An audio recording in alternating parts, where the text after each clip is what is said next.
Okay, there's too many chairs up here.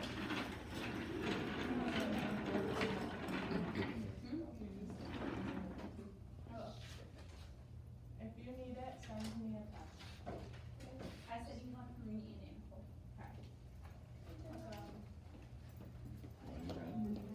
Thanks for joining us. No, you're okay. Just give me a hard time. I'm starting a 3-day juice fast, so I'm gonna be super grumpy for the next couple days, just so you know.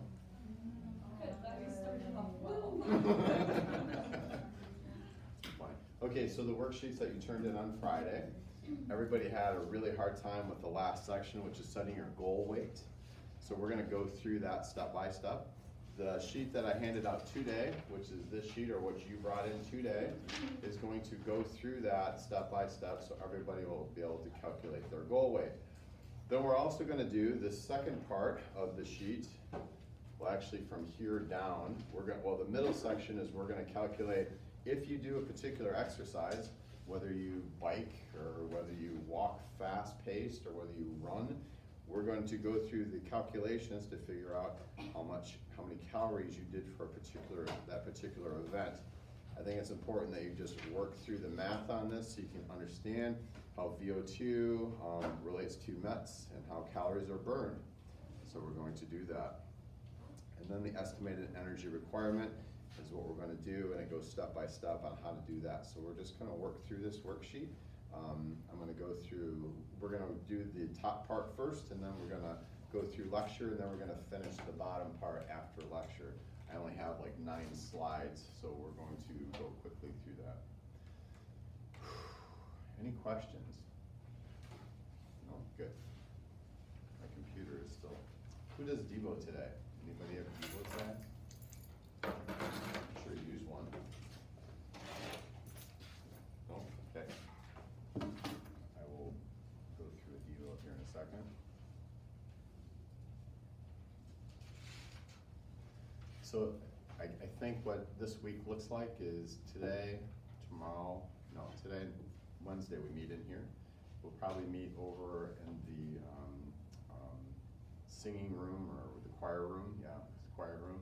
We'll do that on Friday because I don't know if Dr. Ulrich is going to be here. She'll probably be, she'll be on a trip, so I might have to lecture for everybody. So that's what the schedule looks like this week. Why is everybody so quiet right now? Yeah? Okay, fair enough. So nutrition, I think it's under energy metabolism, expenditure. Yeah, I've got that.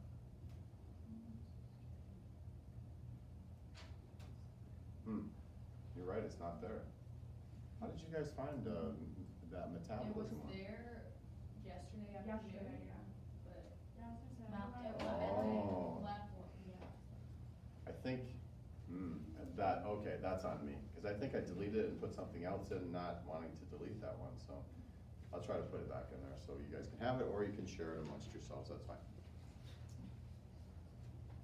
Okay, so let's get to PowerPoint today.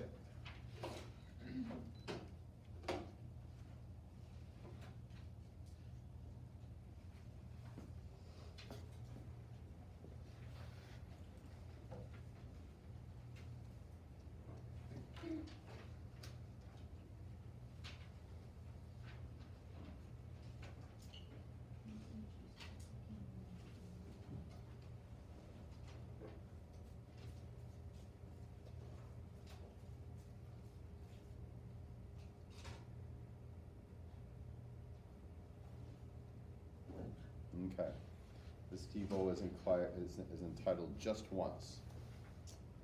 And actually I have a picture that I included on the Devo of like dominoes, and the dominoes got bigger and bigger and bigger, and then you push the little domino and it just goes all the way to the big domino, and they all end up falling over. And the dominoes, the title on the domino is sin. Every one of them has sin, but the sin just keeps getting bigger as the dominoes get bigger. So it says the picture above in caption is true. It all starts with something small, and then you are heading down a class 4 rapids with rocks and swirling water all around you, leading you to the 50-foot waterfall drop. This all started when you put your kayak in the small, quiet, innocent creek. Now you are in serious situation, which will probably have a negative consequence. This is how Satan works. Just take a bite out of the apple. It all starts with one small sin. I will just text him once, which leads to multiple texts, a physical meeting, and then all kinds of bad stuff. It starts with just one drink, which leads to multiple drinks, and then a multitude of tragedies. The point is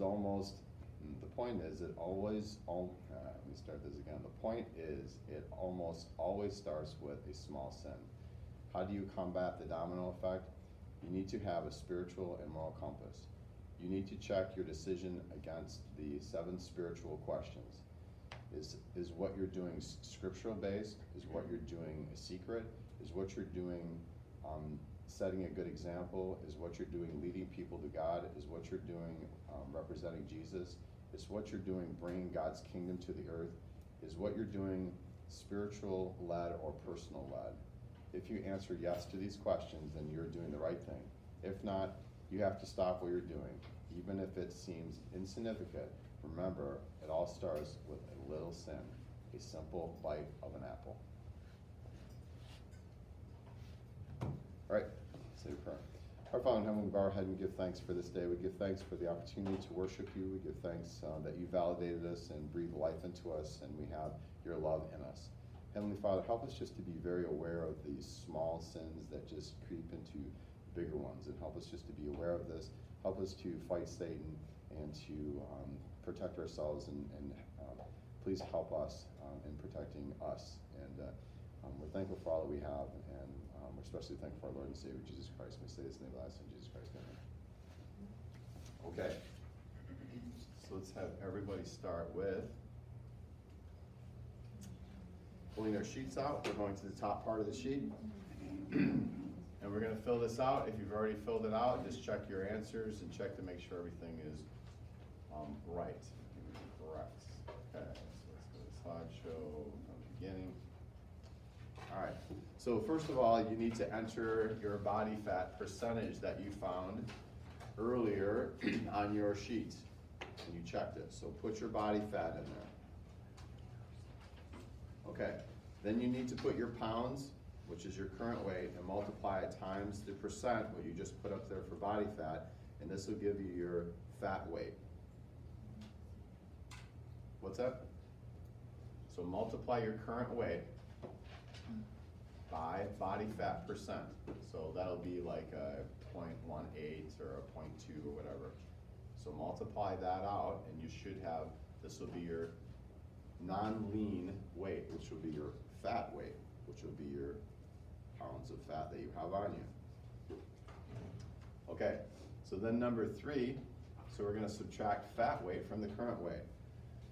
So you want to put your pounds of your current weight and subtract your fat weight. So everybody got that? So that'll give you your pounds of lean body mass. So now you have your fat weight and you have your lean body mass weight. Okay. So to figure out your goal for body fat percent equals this. So you have to put in there, what do you want your body fat goal to be? So, you know, for top level female athletes, they don't want to get below 12% body fat. And top level male athletes, they don't want to get below 3% body fat. So between 12% and probably 25%, that's pretty normal for a female. Those are pretty much the normal ranges. Okay? And then males is between 3% and probably 18%. Those are the normal ranges. So you put what your goal is in there. So then you're going to subtract your goal body fat from 100, and that's going to give you your lean body mass. So that's number 5. So you take 100, subtract it from your goal body fat. So let's say you want to be 18% or 20%. Yes, question? What would you say is like an average goal for a not athlete? So then, so again, like a top level athlete for a female is like 12%. You don't want to go below that. And probably, you know, between right around 25, you don't want to be much higher than 25% for a female, just in general, a non-athlete. So in between there, you just pick. So if you're currently at 25% or 22%, you say, oh, I'd like to lose a few pounds. Well, maybe put it down to 20% then. See what I'm saying? So most people say, you know, geez, I'd like to be a little thinner, like to have a little less weight, so you just have to kind of pick that, okay? So now we're on to number 6. So now we take our lean body mass, which is up, just right up above, and we divide it by our lean body mass percent. So lean body mass is way up in number 3, and our lean body mass percent is in number 5, and that'll equal your goal weight. Does everybody got that? Any questions on that? Are we good? Wait, Yes, go ahead, Sophie. in 5, is it 100? Is it 100 minus point your? Just your goal. Is it point or is it like? Point. Just, Yeah. or is it not? Well, wait a minute. No, it's just going to be your. It shouldn't be point, right? Yeah, it shouldn't be. It should be a number. percentage. Yeah, not a point, a percentage. My bad. 'Cause it's going to- Yeah, because it does. It goes into percent. Yeah. There was a lot of people who had a lot of questions with that part of their assignment. So now I want everybody at the end of class to turn in their assignment that was due on Friday so I can then grade it. So you just completed the bottom portion. You may have already got it, but that's okay. Just turn it in the front here at the end of class. Okay? So now, so we're going to go into a MET,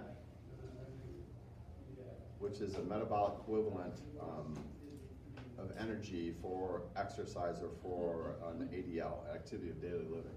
So let's go over some basics here. 1 calorie is the amount of heat needed to raise temperature of 1 gram of water by 1 degree Celsius.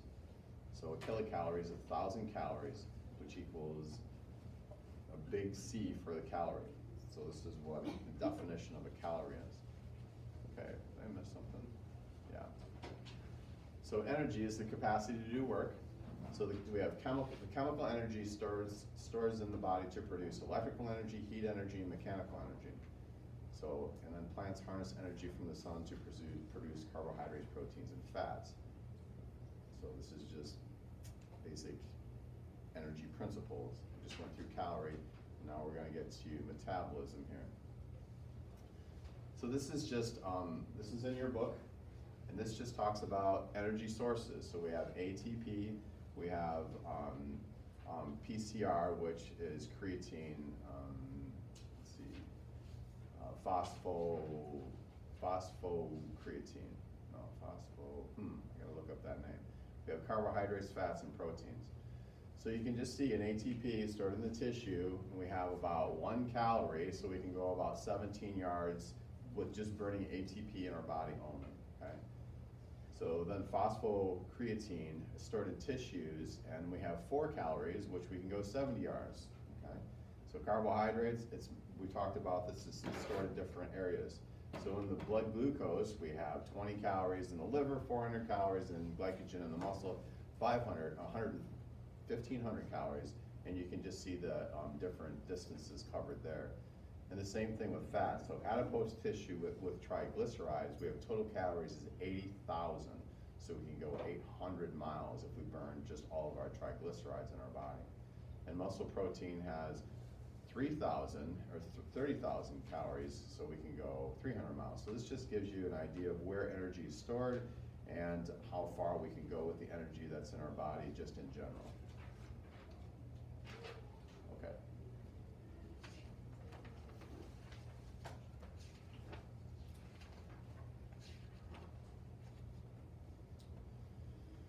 Okay, so now we have estimated energy expenditure. So this is basically what the energy that you're gonna burn all day long. This is with your exercise load, this is with eating, this is just with energy at rest, okay? So resting energy is called REE, resting energy expenditure. We have thermal effective food, so every time we eat, we burn calories in order to digest our food. So there's a certain amount of calorie expenditure that we do there. The thermal effective exercise, and this is our just our exercise and our activity we do throughout the day. And then there's NEAT, which is non-exercise activity thermogenesis. So when we combine all those things, we get the estimated energy expenditure. So we need to know how to calculate all those in order to find out how much we are going to burn throughout the day, so then we know how many calories to intake throughout the day, so we don't want to go over our estimated energy expenditure. So for instance, when we go to chronometer, which we should probably talk about before we leave today, when we're doing chronometer, if you put in your height and your weight, and then I think it asks you if you're sedentary, if you're active or whatever, yep, and it'll produce a energy expenditure that you burn throughout the day. And then that number is it's a little circle, it's all the way to the right. It'll say, 2,200 calories that you burn throughout the day. And that is actually what the EER is, estimated energy expenditure. That's what it's estimating for you. Okay? So then you know how many calories to consume. So if you have 2,200 calories and you want to lose a pound of fat a week, you know that you can only take in 1,700 calories per day in order to lose 1 pound of fat per week. So it helps you with your diet and how to set it up.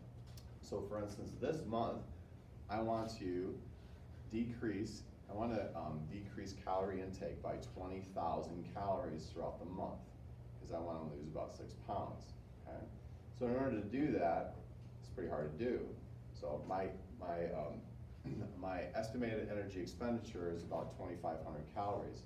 So that means I need to keep my calorie intake about 2,000 a day. Okay? But then 2,000 a day is only roughly about a pound a week, so I'm still a couple pounds short. So I'm actually going to do a juice fast once a week. So that's going to give me an additional probably 2,000 calories. So per week, which would put me at 8,000 calories, which would get me to my goal weight. But do you see how I had to estimate? I had to estimate how many calories I had to reduce through the month to get to my goal. And then I had to figure out, okay, on a daily basis, on a weekly basis, how am I going to do that?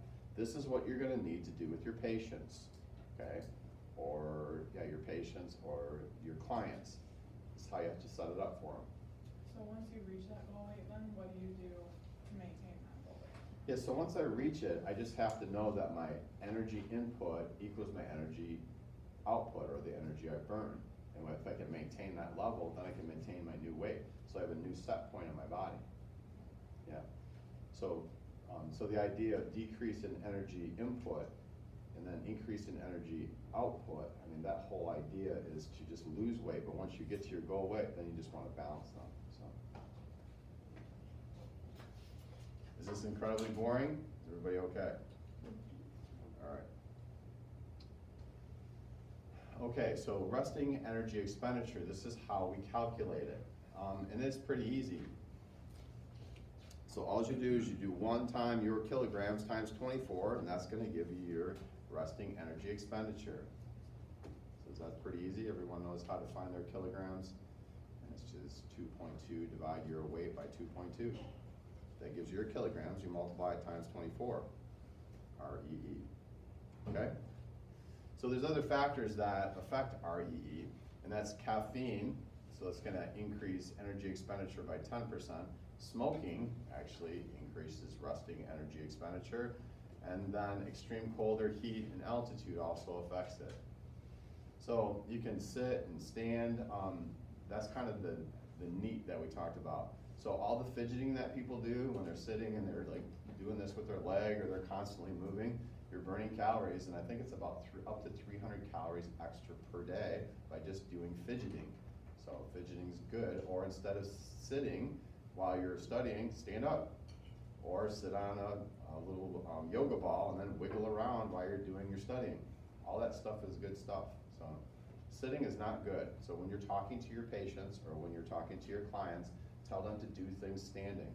When you sit like you're sitting right now, which I'm being such a hypocrite, because if I was a good teacher, I'd have you stand up and we'd have our classes standing or sitting on the floor. So I did that for my one-on-one class. It actually went pretty well. But so where was I going with that? Oh, if you sit, it increases the compression on your lumbar spine, your spinal disc, and your lumbar spine when you sit by 40%. It's an increase of 40% compression load on your lumbar spine. When you stand, it decreases it then by 40%. So standing is much, much healthier to do things. So when I do my notes at the clinic, I have a table that raises up, one of the bedside tables like you have in the hospital, and I just do everything standing now. Okay? When I treat patients, I try to do everything in standing. I try not to do it sitting. Okay. So this is total energy expenditure. We just kind of talked about this. This is estimated energy requirement. Did I just go backwards? No, I didn't. Okay. So when you take our resting energy expenditure and then you add it to your, this is when you eat your food, so it's the thermal effect of food, and then you add it to your exercise or your daily activities, that's going to give you your estimated energy requirement. So so there's an easy way to figure out your, the thermal effect of food. Basically you take your resting energy expenditure and you multiply it times 5 to 10% roughly. That's going to give you that, the TEF for your thermal effect of food. And then your thermal effect of exercise is, now you're going to use 15 to 30% and multiply it times your resting energy expenditure, and that's going to give you roughly your TE. Okay, so that's how you can find them and add them together to get your estimated energy requirement. And then you can always add meat in whenever you want, which if you're really fidgety that day, you can put up to 300 calories you burn. If you're not particularly, you can probably add about 150 calories you burn. Okay. Or you can make things just a whole lot easier on yourself and just take you can figure out what category you fall in here, whether you're extremely active or extremely inactive. Take your weight in pounds, multiply it times 13, and that'll give you your estimated, this will give you your estimated energy expenditure. It can be that easy too. So I went through all this complicated stuff, and then this is the easy thing. So this will give you your calories that you need throughout the day. And that's kind of what chronometer did. When you did chronometer, it took your weight and also height into it, but then it just took whatever you put as activity level, and then it just multiplied it out for you to give you, they probably use this formula in chronometer. Let me just make sure. Okay, so 1 MET is just your resting oxygen uptake, which is 3.5 milliliters of oxygen per kilogram per minute. Okay, so 1 liter of oxygen, when you use 1 liter of oxygen, it's equivalent to burning 5 calories, and 1 liter of oxygen is also equivalent to 1,000 milliliters. So, this is just METs, and this is important for when you're doing, a lot of times when you have to do surveys on your patients, you'll have to ask them about their activities of daily living. You'll have to say, do you do your laundry? And there's a MET for doing laundry. Do you go up and down stairs 3 or 4 times a day? And if it's a yes, then you can put that down. There's a MET for going up and down stairs. So you can get their activity level with METs, and you can do that through a survey when you work with patients. Jim, did you have something to say? Going back to that chart. Yeah. The Brooklyn chart. Is it this chart here? Yeah. The calorie chart? That's in kilograms, correct? No, I think it's in pounds. Wow. Why don't you go ahead and calculate it out? I've got 5,000 calories. What's Yeah, that? It's 2 very different numbers. So like the other calculation, I had 1,455, and the other one I had 2,267. Yeah, you're right, it's probably kilograms. That was a double. Yes, let me just confirm that. Actually, someone else already confirmed that? So let's see. Mine's really low if I do it from kilograms times like 14, it's like 826 calories. Okay, let me just, I'll say I'm moderately active, about 80 kilograms times 15. Yeah, no, that's pounds, Jim.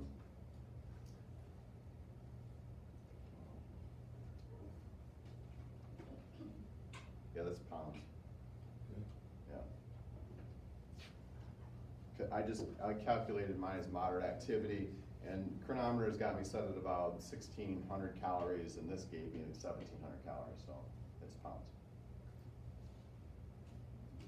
Okay, so the important thing about METs, nurses, okay, is that you can survey your patients to find out what their activity level is and find out how many calories they're burning through their METs. Super easy, okay? So you'll hear METs a lot in the hospital. What slide are we on, all right? Holy moly. Okay, so this is, so if you jog or you walk fast, what burns more calories? Yeah, actually walking fast-paced burns more calories than jogging. If you run as compared to walking fast, running is you burn more calories, okay? So just something to know. And then a couple things that I thought was kind of cool when I did some reading is that everybody thinks walking is you just go out and you take a walk and then you burn calories and that's it, or you have a certain, you check it on your Fitbit and say, oh, I got 2,000 steps in, which is equivalent to this many calories, okay? But you can actually make it more interesting. You can put backpacks on you and put a little bit more weight, like you guys when you walk around campus. That's gonna burn more calories. So you can actually tell your patients or clients to train different ways. You can have them walk backwards for 50 steps, walk sideways for 50 steps. You can have them go up inclines, make sure they go on hilly walks, or you can have them include walking up and down stairs as a part of their walking program with the back. There's a lot of creative things you can do just simply with walking programs. And the reason I'm saying that is because not everybody can run. So when we get older, I can't run very much anymore. I can do some drill work, some sprinting drill work, but I can't run anymore. But I can do walking, so I can go for hikes, I can do backpacks, I can do hills, I can do all that, which is then going to increase energy expenditure. So just an important thing to know. So running burns about twice as many calories as walking. So those are just some interesting things. And there's no such thing as spot reduction in fat, okay? So when someone comes up here and says, yeah, I just want to lose a little weight right here, yeah, that's impossible, okay? So the only way to lose weight here is you have to lose overall body fat, okay? Or I want to lose a little weight right here. That's just, you got to reduce your body fat. This just happens to be a place you store it or here you store it. So in order to get rid of that special stored spot, you have to decrease your overall body fat percentage. What's the difference between running and jogging? Like, is it miles per hour? Like, So my runners can tell me that, right? Do I have any runners in here? Yeah, here, runner. Yes, but I don't even know the difference.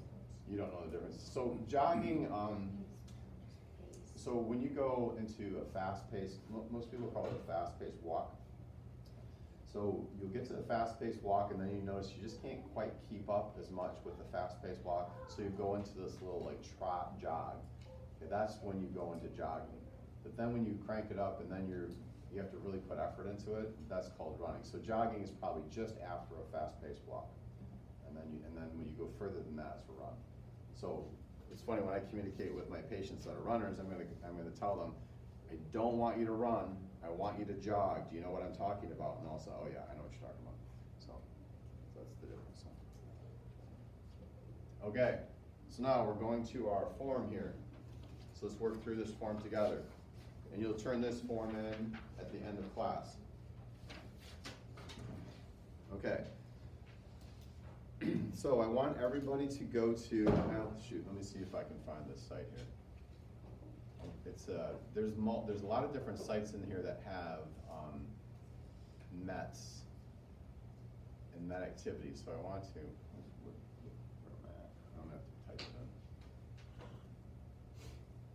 Give me a second here, I'll pull it up on the screen so then you can use, this is a resource here.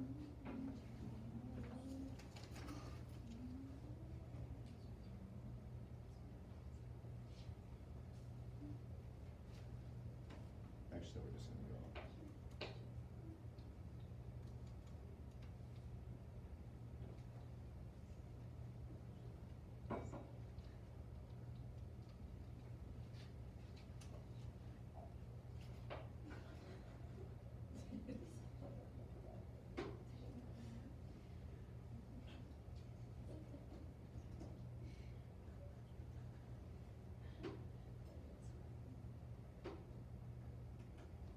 Okay, so we have walking and bicycling on this page, Or we could have, let's see, this is all vigorous activities, bicycling, calisthenics, mountain climbing. I don't know. Do we want to calculate walk, jog, run, and ride bikes, or do we want to go down to more activities? Walk. We want to just stick with that? Nobody wants to do any water skiing or anything like that? What? I'm sure it is. Snowmobiling, where's snowboarding? Downhill skiing. All right, so let me put it on this page right here for a second. Whoever wants to pull something off there, just pick it and then write down that MET level, because we need to write it down, and you'll write it down in that very first blank under where it says calorie burned in exercise, and that first blank where it says blank MET. Write down whatever you want from this list. Everybody done with this list? Can't?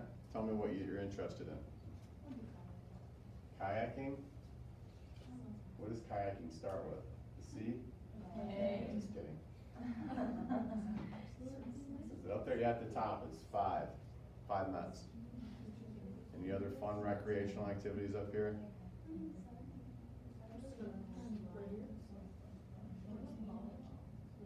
Volleyball? Volleyball non-competitive is 3. How about snowshoeing? Anybody do snowshoeing? No? How is table tennis more than non-competitive volleyball? What is Table tennis? I guess, yeah. That's hard. Have you ever played table tennis before? They're like Yeah, I always have. moving. That is hard. Yeah, like that's in her workout. I can't believe gymnastics is only 4. Holy moly. What is the highest one here? It's running a 6-minute Skin? mile. Skin diving? What is that? I've never heard of that. Skin diving. I don't even know what that is. Running a 6-minute mile is the highest. Rollerblading is 12. Skipping rope, 12. Oh, here it is. Bicycling higher than 20 miles per hour, 16. Or running a 6-minute mile, 16. Oh, it is, yeah. Like I said, yeah, I'm just still fine with that. That's good. Okay, we good at that scale? All right, let's go up to this one. Okay, everybody has to have a number in there for their MET activity, because we're gonna figure out how many calories burned, what's the VO2 calories burned for it.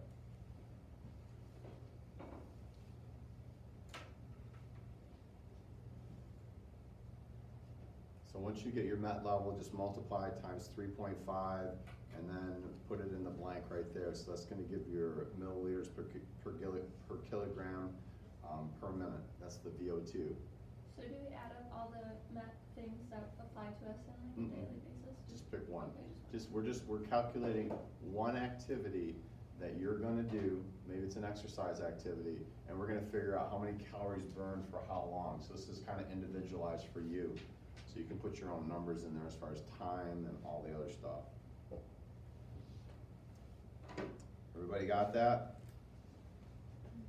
Okay, so now we're going down to VO2 to calories burned. We're gonna go down to that first blank, and all you're gonna do is you're gonna pull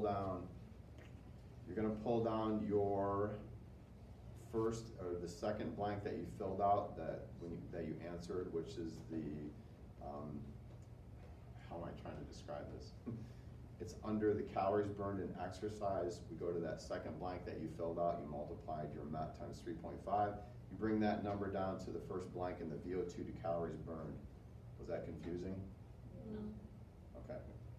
Multiply it times your kilograms. That'll give you milliliters per minute.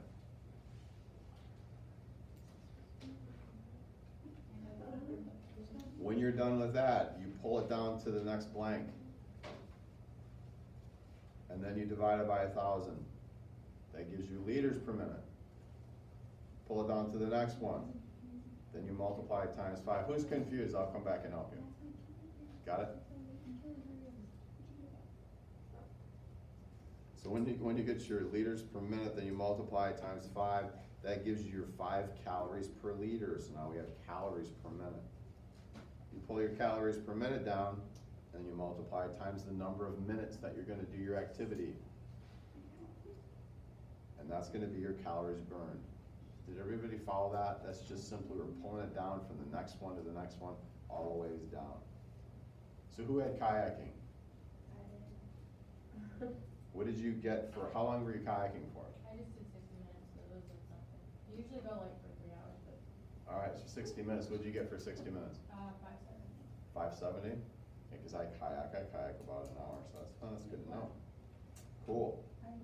Who else picked some crazy activity, something different than running or walking? Volleyball, okay, what did you get for volleyball?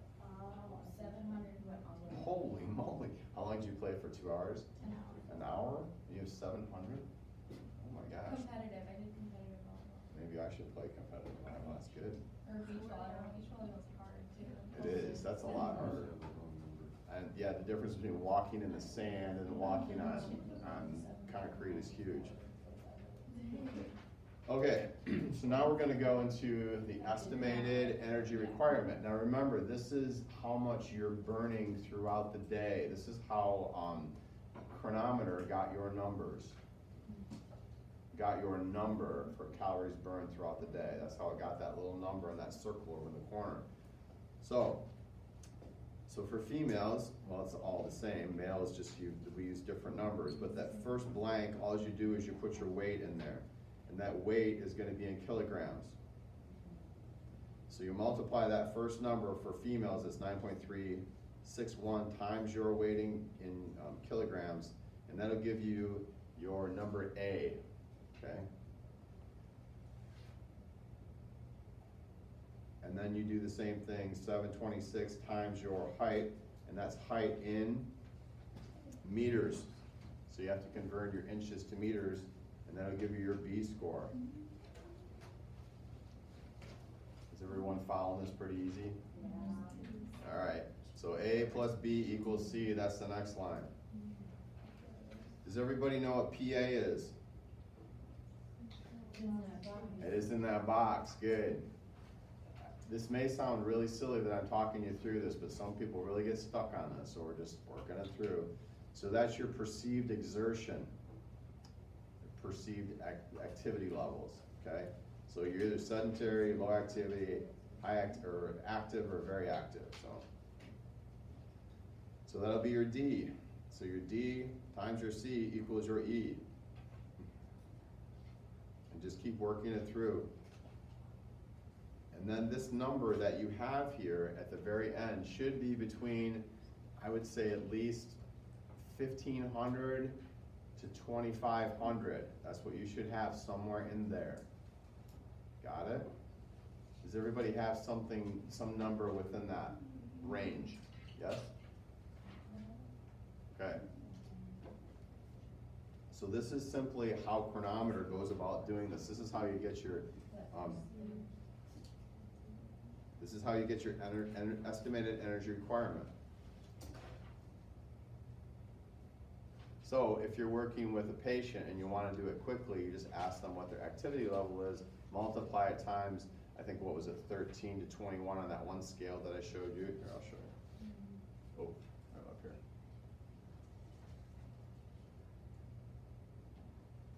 So the super quick way to do it, if you're working with a patient or a client, you want to know real quickly what the estimate is, this is probably the quickest way to do it.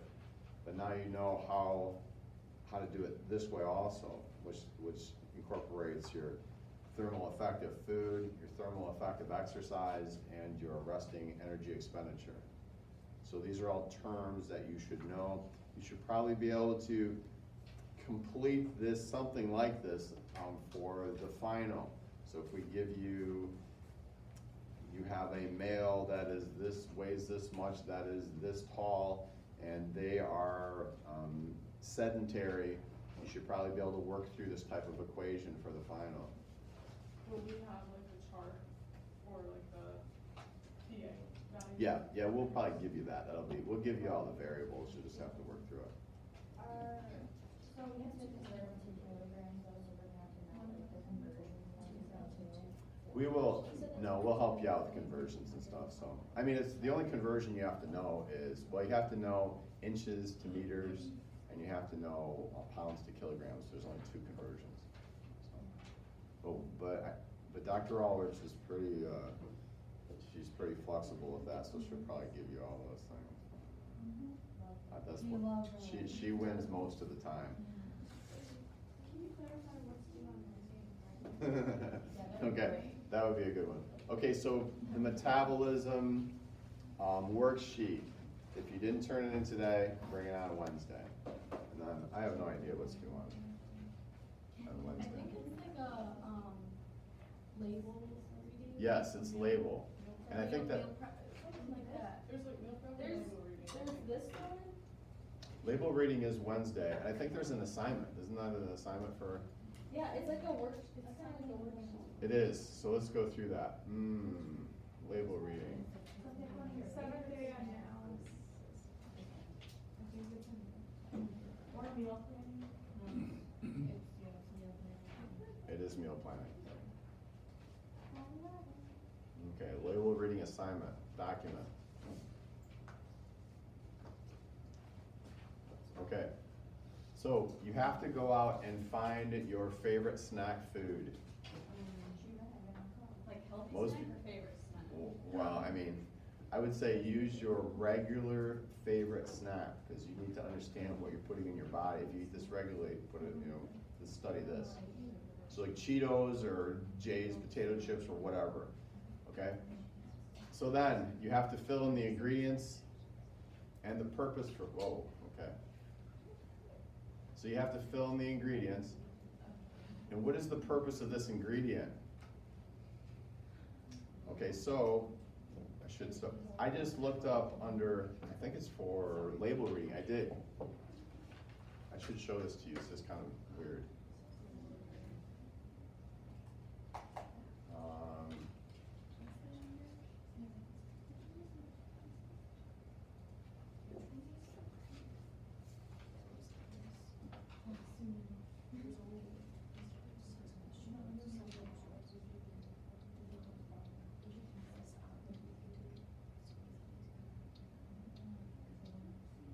Okay.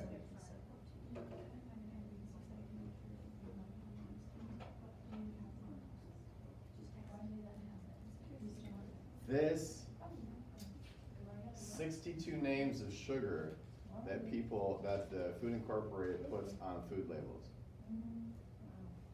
62 different names of sugar. Okay, so back to our assignment. I think this is disturbing. This makes me kind of mad. So I guess another point too, and I don't know, I'm kind of anyway, I'll move on. So I think there's a reason why there's this confusion and why we want to keep the just the standard consumer a little bit in the dark, is so then there's this confusion, so they eat stuff and won't question it because they don't know what it means. So I think that's kind of maybe some of the plan. All right, let's go back to our assignment. Okay, so the ingredients, and we got on a tangent. So the ingredient, if this pops up, obviously it's a sweetener. That would be the purpose of it. Like, there's some things that can be preservatives. There's some things that can try to, maintain the color of the product. So you just have to put the purpose in. So here's a key one. How many servings are in the package? So this is confusing for standard person reading this. Is they'll just read and say, oh, it's only 120 calories for this drink. Yeah, times 3 servings. That's where people get a little confused. Okay, so like, I don't really snack, but like if I'm like feeling a little hungry before dinner, I take like a handful of Cheerios out of the box. So like, how would you do that? So you're gonna have to say a handful of Cheerios is what kind of serving? So it may be just easier to say I have a bowl full of Cheerios as a snack, so then you can say that is a serving size, so then it'd be easier to do the assignment. Yeah. So I mean that's kind of how you have to work it. Or you could just say, I don't really eat snacks, but why don't I go to the store and just get a snack and just say, okay, I'm gonna analyze this, I'm gonna get a Twinkie. And it's like, oh, okay, and just, those things can last for 30 years. The shelf life is 30 years. Oh my gosh. Okay, so you have to put in here how many calories per serving, how many total calories per container, so there's a difference between the two. I think we all know this now, the general public does not know this. Is it possible for someone to eat the whole thing in one sitting? So I went and bought Kind granola, like this little bag of it, and I thought, I was really hungry and I was gonna put it in some of my almond milk, and I was really hungry, so I just poured the whole thing in, and then I had it with my almond milk. That was 1,100 calories I had in one sitting.